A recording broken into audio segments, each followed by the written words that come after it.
lên. Thở ra nín xuống.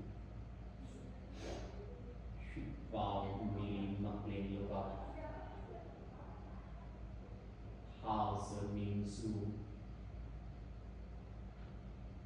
Hít vào nín mặc lên. Thở ra nín thẳng. Một nín phải. Hai nín trái. Ba đôi. Bốn. Năm. Sáu. Bảy. Tám. Xoay rotation của 1 2 3 4 5 6 7 8 đôi 1 2 3 4 5 6 7 8 nín thẳng. Highlight this movement 1 leg 2 3 4 5 6 7 8 9 10 9 8 7 6 5 4 3 2 1. Hai tay áo dài in front. Đan tay 1 2 3 4 5 6 7 8 9 10 đùi tay 11 12 13 14 15 16 17 18 19 20. Tay một chút. Thở ra gập tay trái. Lưng xoay. Nín tay phải. Hít vào nín thẳng. Thở ra nín trái. Lưng xoay nín tay trái. Hít vào nín thẳng. Thở ra nín phải. Gập tay trái. Hít vào nín thẳng. Thở ra nín trái. Hít vào nín thẳng. Thở ra nín phải. Xuôi lưng xoay nín tay phải. 1 2 3 4 5. Hít vào nín thẳng. Thở ra nín trái. Lưng xoay nín tay trái xuôi. 1 2 3 4 5. Hít vào nín thẳng. Gập hai tay. Xoay. 1 2 3 4 5 6 7 8 9 10 đôi 11 12 13 14 15 16 17 18 19 20. Vào hai tay sit xuống. Đan tay. Xoay vai. Nín mặc lên cổ lên. Thở ra xuống phải. Đầu xuống phải. Tay cổ đầu. Nín xuống từ bụng cổ lên. Hít vào nín mặc lên. Đan tay. Xoay vai. Hang lồng. Thở ra xuống trái. Đầu xuống. Tay cổ đầu. Nín xuống. Hít vào nín mặc lên. Đan tay. Thở ra xuống phải. đào su tay cô đầu su lên mông không lên một hai ba bốn năm hít vào đàn tay đi mất lên thả ra xuống trái đào su tay cô đầu su lên xuống lên một hai ba bốn năm hít vào đi mất lên đàn tay xuống xoay vai su lên ô lên mất lên một hai ba bốn năm hít vào hai tay thở ra quy đầu xuống hai tay xuống tay thẳng ô lên đầu xuống hít vào lên thẳng hai tay xích xuống lên mông lên tay xoay đi mất lên tay xoay mông xích lên chân xuống ô lên thở ra mông xuống hít vào hai tay thở ra quy đầu xuống hai tay xuống tay thẳng đầu xuống cất chiều hẹp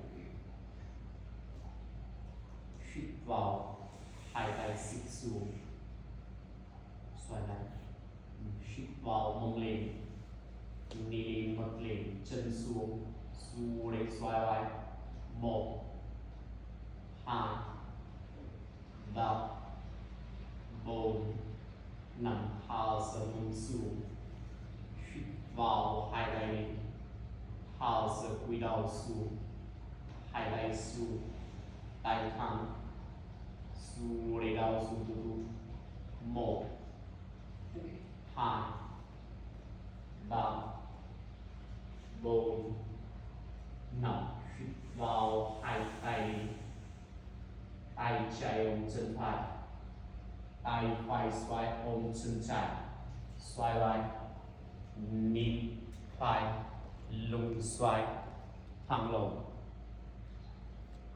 hít vào hai tay lên thở ra nhịp trái lưng xoay gập tay trái ôm chân phải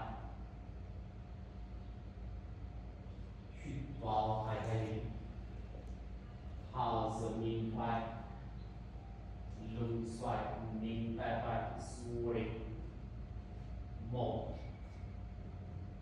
hai ba bốn năm hít vào hai tay lên thở ra nhịp trái lưng xoay nhịp tay trái su lên một hai ba bốn năm hai tay xuống hàng chân xích hai chân chụp chân first angle movement hai chân xuống close down một lên hai ba bốn năm sáu bảy tám chín mỏi xoay một hai ba bốn năm sáu bảy tám chín mỏi đôi một hai ba bốn năm sáu bảy tám chín mỏi gập hai chân chân một chút hai tay xích xuống vào một lên nhìn mặt lên coi thở ra mông xuống vào hai tay chân một chút coi thở ra gập tay trái xuống tay trái ôm chân phải tay phải nhìn tay phải lưng xoay tay trái xuống từ từ lên hít vào hai tay thở ra đôi tay đôi chân tay trái nhìn tay trái lưng xoay, hít vào, hai tay xuống, mông lên, knee mắc lên, kiên chân, xuống lên, 1, 2, 3, 4, 5, thả sơ mông xuống, hít vào, hai tay đi, thả sơ gập tay trái xuống, ôm chân phải, tay phải đi, nhìn tay phải, lưng xoay xuống đi, 1, 2, 3, 4, 5, hít vào, hai tay đi, thả sơ đuôi chân, tay trái đi, nhìn tay trái, lưng xoay lên, 1, 2, 3, 4, 5, hít vào, hai tay xuống, mông lên, knee mắc lên, chân phải chìm về đâu, hàng chân phải xuống lên mắc lên, 1, 2, 3, 4, 5, đôi chân, chân trái chìm về đâu, mắc lên, hàng chân lên xuống lên, 1, 2, 3, 4, 5, chân xuống, mông xuống, hàng chân vào, hai tay thả sơ quỳ đầu xuống, hai tay xuống, hàng chân, chân hàng, trục chân, tay hàng, đầu xuống, du lên, 1, 2, 3, 4, 5, hít vào, hai tay đi, chân một chút, thả sơ xoay vai, lưng xoay, một chút gập tay đau xuống, mông thẳng lên, hàng chân đau xuống, từ từ du lên, 1 chút xuống, 2, 3, 4, 5, hít vào, hai tay đi, thả sơ xoay trái, lưng xoay, đau xuống, mông thẳng lên, du lên, hàng chân, 1, 2, 3, 4, 5, hít vào, hai tay lên, thả sơ xuống vai xuống, ba tay, đau xuống, mông khom lên, mông xuống, hàng chân, xuống lên, ba tay lên, đau xuống,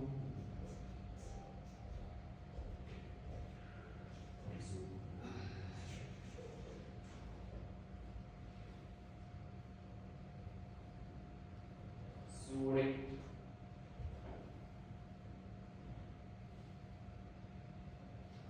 1, 2, 3, 4, 5, chân trái lên chìm về đâu, tay trái ôm chân trái, du lên, hàng chân lên, 1, 2, 3, 4, 5, chân trái chìm về đâu, đòn tay, đau xuống, tay ra, du lên, 1, 2, hàng chân lên, 3, 4, 5, chân trái xuống, vào, hai tay lên,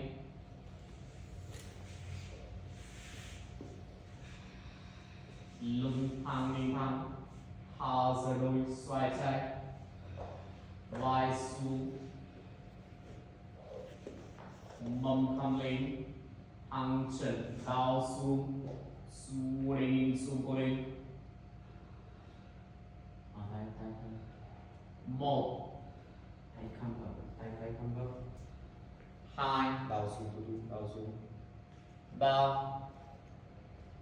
4 5 chân phải lên trên middle, tay phải ôm chân phải, thẳng chân phải lên xuống lên cố lên.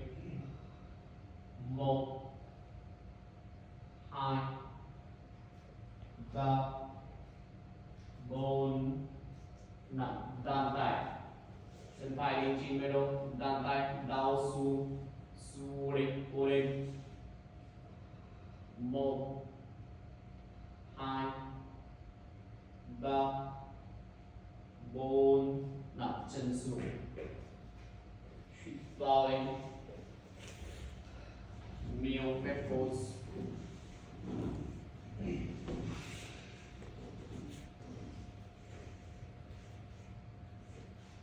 Nhìn thẳng, hít vào, nhìn mắt lên look up. Thở ra, nhìn xuống, roll your spine with navel point. Hít vào, nhìn mắt lên look up. Thở ra, nhìn xuống. Hít vào, tay phải lên, chân trái lên. Nhìn mắt lên, thẳng chân lên, chân trái. Mắt lên, thở ra gập chân, ôm chân đau xuống. Hít vào, tay phải lên, chân trái lên, nhìn mắt lên, thẳng chân lên. Thở ra gập chân, ôm chân đau xuống, tay phải ôm chân trái, nhìn xuống. Vào tay phải chân trái mắt lên thẳng chân lên xuống lên. 1 2 3 4 5 lên thẳng gập chân trái, tay phải ôm chân, tụt chân trái lên, mắt lên xoay vai xuống lên cố lên. 1 2 3 4 5 thở ra gập chân trái, tay phải ôm chân đau xuống xuống lên, tay trái khăm gập. 1 2 3 4 5 nhìn thẳng, má chân trái xuống. Hít vào, tay phải lên, lưng xoay một chút, nhìn tay phải cố lên. 1 2 3 4 5 gập tay phải, ôm chân trái, xoay vai, đi lên, thẳng chân trái xuống lên. 1 2 3 4 5 tay phải xuống. Vào tay trái, nhìn tay trái.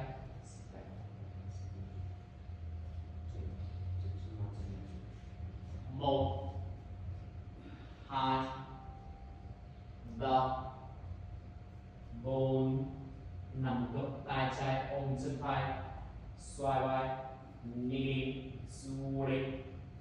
1 cố lên. 2 3 4 5 nhìn thẳng, gập tay phải xuống, tay trái xoay tay trái, cố lên gập tay phải xuống. Hít vào, tụt chân trái xuống lên, nhìn tay phải, má tay phải, thumb chụp, open your finger, chân trái xuống lên, cố lên. 1 2 3 4 5 tay trái lên, gập chân trái, tay trái ôm chân trái, tụt chân trái xuống lên, cố lên. 1 lên chân. 2 3 4 5 thở ra, má chân trái xuống. Hít vào, hai tay lên, thẳng lên thẳng, tay phải ôm chân phải, tay chạy lên, mông xích lên, tay chạy cổ đầu, su lên xích mông lên. 1 ní tay trái, 2 3 4 5 vào hai tay lên, tháo giữa hai tay xuống, tay thẳng vai xuống, ní thẳng xích tay lên, tay xích lên một chút, su lên, thẳng chân trái, 1 xuống vai xuống, 2 3 4 5 hai tay xích xuống, gập chân trái miếng, đi thẳng, đôi tay đôi chân một chút chân, vào tay trái lên, chân phải lên, đi mặt lên thẳng chân lên, mặt lên, tay trái lên, mặt lên, thả sơ gập chân, ôm chân đau xuống, ninh xuống, vào tay trái lên, chân phải mặt lên thẳng chân lên, thả sơ gập chân, ôm chân đau xuống, đặt chiều hẹn ninh xuống, vào chân lên tay lên mặt lên du lịch, 1 2 3 4 5 ninh thẳng, gập chân phải, tay chạy ôm chân, tụt chân phải lên, su lên xoay vai một chút một lên, 1 2 3 4 5 tháo giữa gập chân, tay chạy ôm chân phải, đau xuống du lên su lên, 1 2 3 4 5 vào mặt chân phải xuống, tay trái lên, nhìn tay trái, ô lên su lên, 1 thẳng chân phải, 2 3 4 5 gập tay trái, xoay vai ôm chân phải, nhìn su lên cô lên, 1 2 3 4 5 đôi tay, tay phải su lên, nhìn tay phải, lưng xoay một chút, 1 2 3 4 5 gập tay phải ôm chân trái, đi su lên, xoay vai cô lên, 1 2 3 4 5 gập tay trái xuống, vào chân phải, su lên, cô lên, 1 2 3 4 5 tay phải, tay phải ôm chân phải, tụt chân phải, mặt lên du lên cô lên, 1 2 lên chân, 3 4 5 mặt chân phải xuống,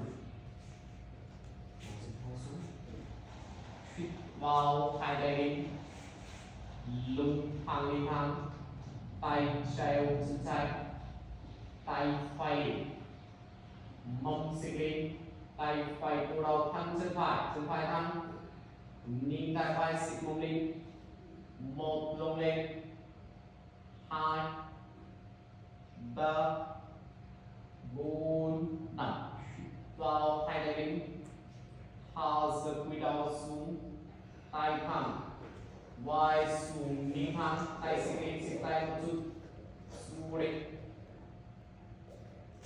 1 vai xuống, 2 3 4 5 hai tay xích xuống gập chân phải nêu vào hai tay bàn tay lưng thẳng thả dần xuống phải tay một chút cổ đầu phía sai bên phải mông xích lên một chút xuống phải cổ lên tay thẳng gập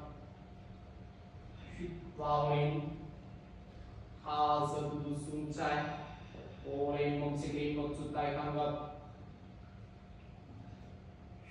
vào lên thả dần xuống phải xuống lên một xuống 2 3 4 5 hít vào thả ra xuống trái xuống lên từ xuống tay thẳng gập một tay thẳng 2 3 4 5 hít vào hai tay lên tay phải ôm chân phải tay phải ôm chân phải tay trái đi mông xích lên tay trái cổ đầu xuống lên 1 2 3 4 5 thả ra thẳng tay trái đầu xuống mông xuống nhìn xuống mông xuống đúng không vào lên thẳng đuôi tay đuôi chân tay phải xích mông lên tay phải cổ đầu nhìn tay phải cổ lên 1 2 xích lên 3 4 5 thả ra mông xuống thẳng tay phải đầu xuống mông xuống vào hai tay lên thẳng lông hai tay hai chân ôm chân xoay lại knee mông xích lên xoay vai bật lên 1 cô lên 2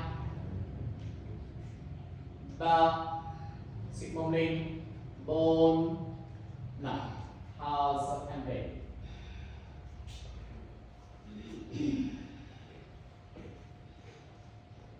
xuống lên 1 2 3 4 5 hít vào mông lên thẳng chân trao bật tay thẳng vào xuống khom kiên chân tay thẳng gập hít vào chân phải lên cúi đầu xuống thẳng chân lên tay thẳng xuống lên chân cô lên 1 2 3 4 5 gập chân phải xuống bên trái tay phải lên mông lên gập chân phải thẳng chân trái xuống lên vào tay phải cổ đầu 1 2 cô lên 3 4 5 tay phải ôm chân phải xuống kiên chân phải nỉ lên mặt lên lưng lên 1 lên bằng 2 3 4 5 tay phải xuống chân phải cúi đầu xuống thẳng chân lên tay thẳng đầu xuống vào chân phải xuống hai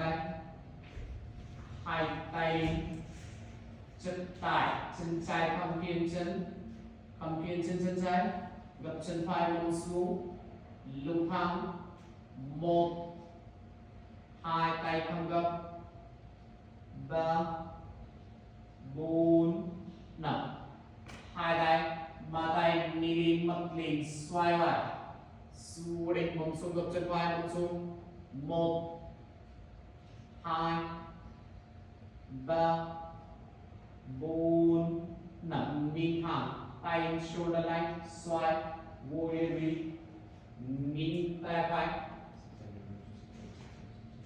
xuống đi, mông xuống gập chân phải. 1 2 3 4 5 tay trái ôm chân phải, tay phải lên, nín chân trái, mông xuống, xuống lên gập chân phải, mông xuống ngồi lên. 1 2 3 4 5 tay phải xuống, gập chân phải, tay trái lên, nín tay trái xuống lên. 1 2 3 4 5 gập tay trái, đan tay, đi lên, xoay vai, xuống lên, cố lên. 1 2 3 4 5 tay phải xuống, thẳng chân phải, tay phải ôm chân phải, tay trái lên, mông xích lên một chút, tay trái nín tay trái một chút, chụp chân một chút, xuống lên. 1 cố lên. 2 3 4 5 gập tay trái, xoay vai ôm chân phải, đi lên, xuống lên. 1 2 3 4 5 vào hai tay lên, thẳng chân phải xoay, nín trái, thẳng chân, hạ giơ, hai tay backside, đan tay, xoay vai, đi lên mặt lên, xuống lên cố lên. 1 2 3 4 5 lên thẳng, hạ giơ xuống vai, đau xuống, tay cua đau, xuống lên cố lên, nín xuống thẳng chân. 1 chút xuống. 2 đau xuống. 3 4 5 vào hai tay lên, nín thẳng, chân phải xoay, hạ giơ cúi đầu xuống, thẳng chân một chút, gập tay đầu xuống, xuống lên, touch your head. 1 2 3 4 5 nín thẳng, kiên chân trái, gập chân phải một chút, tay trái xuống phải, tay phải lên, nín tay phải, xuống lên, lưng xoay. 1 if không possible then gập chân trái, ok, gập chân trái xuống, ok, gập chân trái. 2 xuống phải. 3 4 5 gập tay phải, đan tay. If không possible đan tay, then chập tay. If possible đan tay, then đan tay. Xoay vai, đi đi, xuống lên, cố lên. 1 2 3 4 5 hai tay xuống, gập chân trái xuống, chân phải xích cho lên, knee and ankle align, vào hai tay lên, đan tay, mông xuống, gập chân phải xích cho lên, xích chân, xuống lên. 1 2 3 4 5 hai tay, đan tay ôm chân trái, xích xuống hai tay, mông xuống, gập chân phải gập, xoay vai, mặt lên, xích xuống hai tay, cố lên. 1 2 3 4 5 nín thẳng, hạ giơ đầu xuống, tay cua đầu, xuống lên, ôm xuống, cố lên. 1 2 3 4 5 hai tay xuống, chân phải bạch mông lên trao ngực, kiên chân phải, kiên chân trái xếp hai chân, gập hai chân xuống, gập tai vai xuống trên chiếc răng, vào lên cobra, đi mất đi, một chút gập tai, xoay vai, xuống lên tay một chút, tay xuống lên mất đi,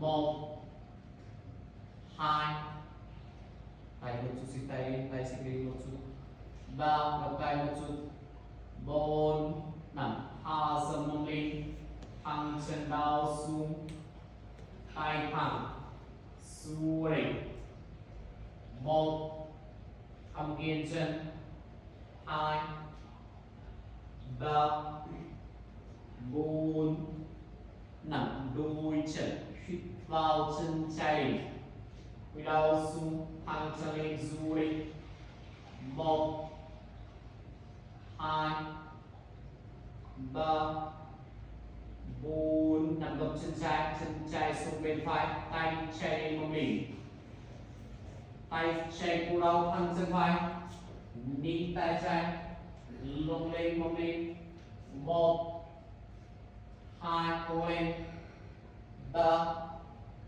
4 5 tay treo chân trái, kiên chân trái, lông lên du lên mông lên, 1 lên bấm, 2 3 4 5 tay chạy xuống, chân chạy, cúi đầu xuống thẳng chân lên, vào chân trái xuống hai tay,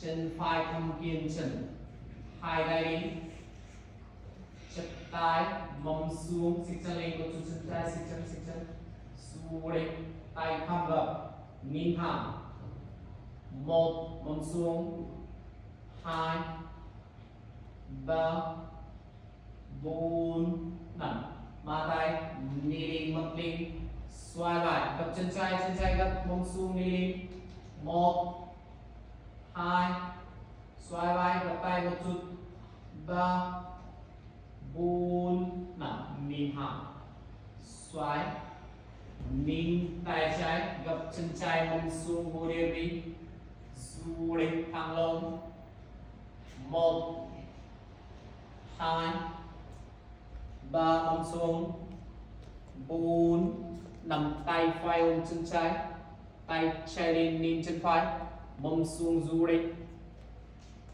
1 nhìn chân phải, 2 mông xuống, 3 4 5 tay chạy xuống trái, tay phải lên nhìn tay phải du lên, 1 mông xuống, 2 3 4 5 gập tay phải, đan tay đi, du lên cố lên, 1 2 3 4 5 tay chạy xuống, thẳng chân trái, tay chạy ôm chân trái, tay phải đỉnh, nhìn tay phải, du lên cố lên, 1 2 3 4 5 gập tay phải, ôm chân trái, đi lên, du lên, 1 2 3 4 5 hít vào, hai tay đến, lưng thẳng nhìn phải, chân trái xoay, thả dốc hai tay back side, đan tay xoay vai nilin mất lên su đi xoay vai 1 2 3 4 5 ninh thăng ha sơ sung chạy tay cô đầu thăng chân su đi ninh sung cô đi 1 2 3 4 5 hít vào hai tay lên chân trái xoay hạ giật quỳ đầu xuống hai tay xuống hai tay một chút gập tay đau xuống thăng chân xuống lên 1 2 3 4 5 kiên chân phải ninh thăng gập chân trái một chút tay phải xuống trái tay trái đi ninh tay trái du lên ô lên 1 2 3 4 năm gập hai tay đan tay du lên composite đan tay lên chân phải du lên ô lên 1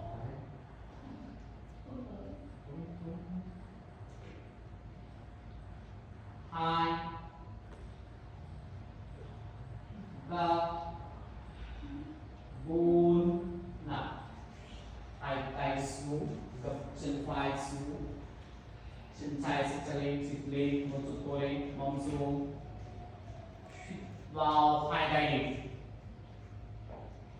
bàn tay lên mông xuống gập chân trái lưng thẳng xuống lên ninh thẳng 1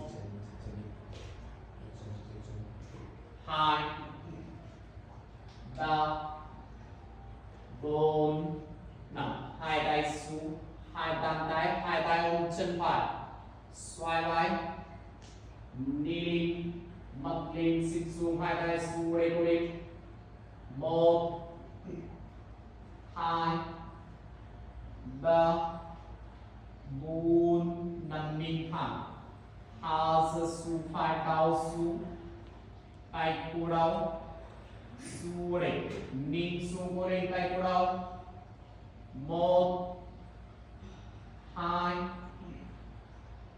3 4 5 hai tay xuống chân trái bẹt mông lên trao ngực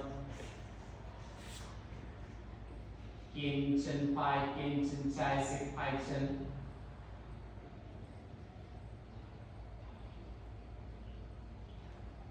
thẳng chân gập hai chân xuống lên gập tay vai xuống chân chết vào lên hạ giật em về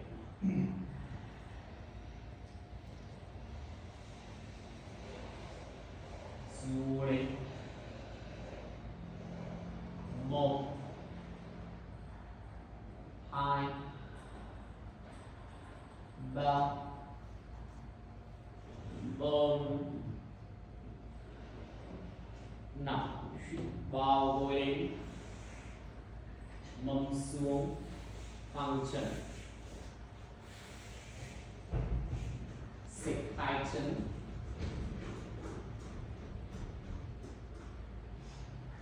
hai tay xích xuống gập hai chân xích xuống tay xoay vai chân cô lên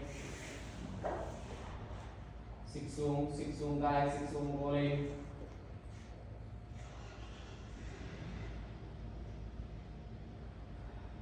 thẳng chân xuống lên chân xuống 1 2 3 4 5 hai chân lên 90 độ chụp chân thẳng chân du lên đuôi chân lên. Một, xích xuống hai tay. Hai, ba, bốn, năm. Mà chân tay chụp một chút tay một chút tay chụp yes. Du lên hai chân lên. Mà chân mặt lên như đỉnh. Du lên xích xuống tay xích xuống một mặt lên. Hai chân lên một chút. Ba, cố lên. Bốn, năm, chân xuống.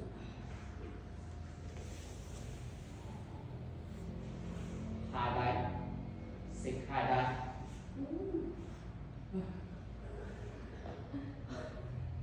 Tay.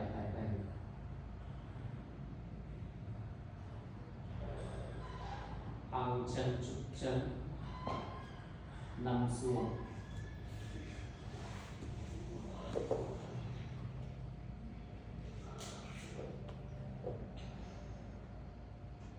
Gập hai chân.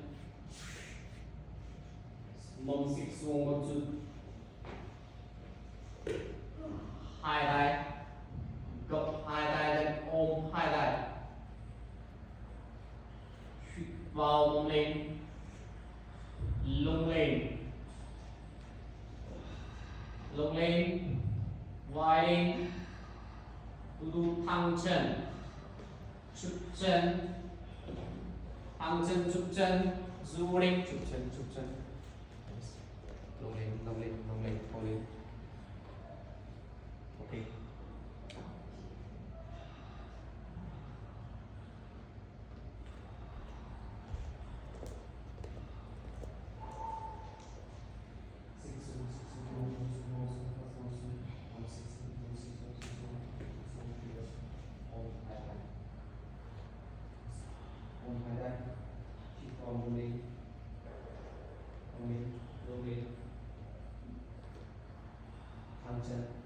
Chân.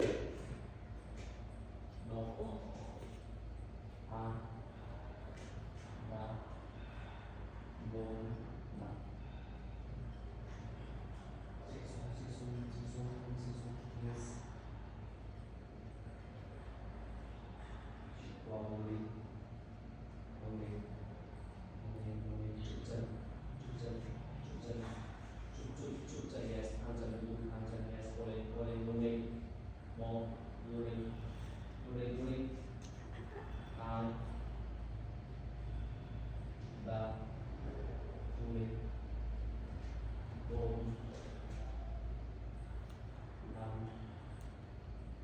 sáu, bảy, tám, chín,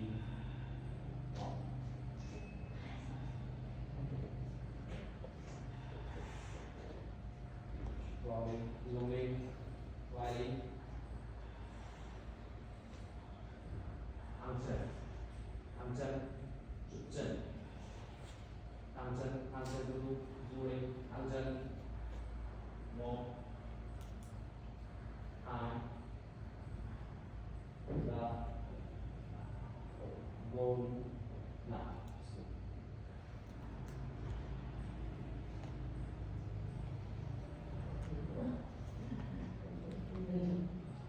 Mông lên, lưng lên. Chụp chân, thẳng chân. Một, hai, ba, bốn, năm.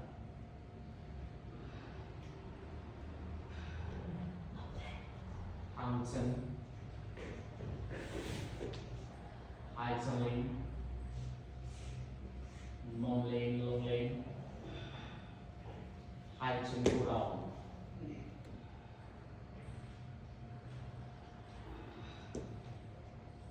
Hai thẳng. Xuôi, relax xương lưng.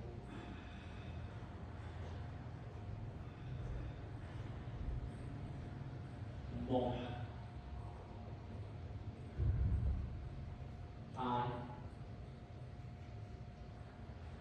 ba, bốn, năm, sáu, bảy, Âm chuyên một mông xuống chân xuống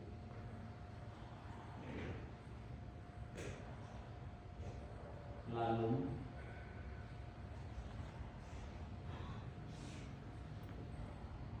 lalu